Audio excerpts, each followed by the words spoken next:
السلام عليكم ورحمة الله وبركاته. معكم رورو بطة، ومعانا عمر اخويا في الله. هو برضو مش اخويا زي غيداء، لكن هو ابن خالي يعني قريبي، فاخويا في الله. وهو عنده 8 سنين. والنهارده هنفهم مع عموري الاموري شيخنا اللي كنا بنقول عليه شيخنا. هنفهم معاه سورة الفيل. يلا بينا يا عمر. يلا بينا. نقول بسم الله. بسم الله. طبعا انا وعموري الاموري هنحكي قصة اصحاب الفيل، بس طبعا لازم نحكي سورة الفيل الاول. فانا هقولها بصوتي. انا طبعا بتكذب شوية صراحة، ومش بعرف اقول قوي، فما حدش يقول ان انا بقول غلط، لان انا عارفة السورة حافظاها، بس مش بعرف اقول بالطريقة. وعمر بعد كده هيقول ورايا. تمام. يلا. بسم الله الرحمن الرحيم. ألم تر كيف فعل ربك بأصحاب الفيل؟ ألم يجعل كيدهم في تضليل وأرسل عليهم طيرا أبابيل ترميهم بحجارة من سجيل فجعلهم كعصف مأكول. طبعا كنت في الأول بقولها بصوت حلو، بس مش عارفة ايه اللي حصل، صوتي معاش وجعني. يلا يا عمر قولها. ألم قول تر بسم الله الرحمن الرحيم. بسم الله الرحمن الرحيم. ألم تر كيف فعل ربك بأصحاب الفيل؟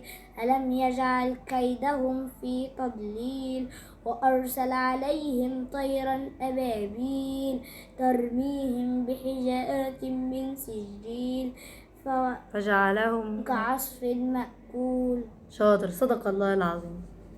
بص يا عموري بقى، قول لنا واحكي لنا وعرفنا كلنا، وعرفنا يعني هم مين دول اصحاب الفيل اللي مسمينهم كده. ده جيش كبير اسمه أبرهة ده كان عنده فيل. الفيل ده كان عاوز يهدم الكعبة. طيب كلنا عارفين ان الكعبة مهمة. تمام. الكعبة بقى مهمة ليه يا عمر؟ عشان ده بيت ربنا والناس كلها بتروح لها. وبتحب بيت ربنا.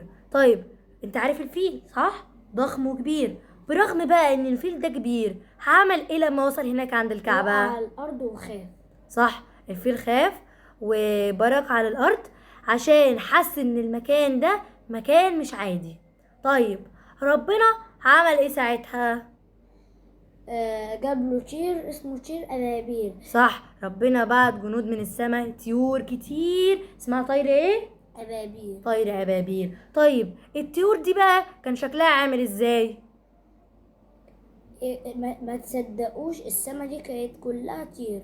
ايوه، السما كانت مليانه من كتر ما الطير ده كان كتير قوي. الطير ده من كتر ما هو كان عدده كتير جدا، وكان معاه حجر، كانت السما مليانه. طيب يا عمر، الحجاره دي بقى اللي كانت مع الطير دي كانت عاديه؟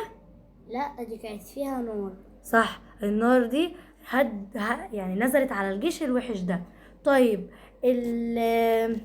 استنى، بعد ما الطوب ده نزل على الجيش ايه اللي حصل لهم؟ ماتوا. بقوا ضعفاء وماتوا، معظمهم ماتوا. يعني عاملين شبه الورقة اللي الدودة بتاكلها. طيب يا عمر، لو انت كنت هناك معاهم كنت هتحس بايه؟ كنت هحس بالزعل، لكن بعد شوية هحس بالفرح. ايوه، انا لو مكانك كنت هحس بالخوف الشديد، وبعد كده كنت هفرح عشان خاطر ربنا.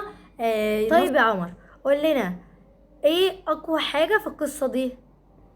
إن ربنا كبير. صح، ربنا كبير، وجه مع يعني انه جيش كبير جدا وخسر من طير صغير. طيب احنا بقى نتعلم ايه دلوقتي؟ اللي معاه ربنا ما يخافش. صح، اللي معاه ربنا ما يخافش حتى لو كان لوحده. طب لو انت عندك مشكلة هتفتكر سورة الفيل؟ اه. ايوه هفتكرها واقول يا رب زي ما ربنا نصر الكعبة هينصرني. طب يا عمر، تحب تقول للناس ايه اللي بتتفرج عليك؟ يحبوا ربنا عشان يحبهم ويحميهم. معلش الفيديو هتلاقيه مقطع كده عشان هو الموبايل معمول تايمر معين من الفيديو، فهو قفل علينا. ايام سوري، دي غلطتي. ما شاء الله يا عموري، كلامك كبير قوي وعسل جدا. يلا ندعي سوا. يلا. يا رب احفظنا واحفظ الكعبة وخلينا دايما معاك. لو عجبكم كلامنا قولوا ما شاء الله، او كلامه بقى قولوا ما شاء الله، وقولوا لنا نحكي لكم سورة ايه المرة الجاية، او قصة نبي ايه المرة الجاية. ويلا، اللهم استعملنا ولا تستبدلنا. والسلام عليكم ورحمة الله وبركاته.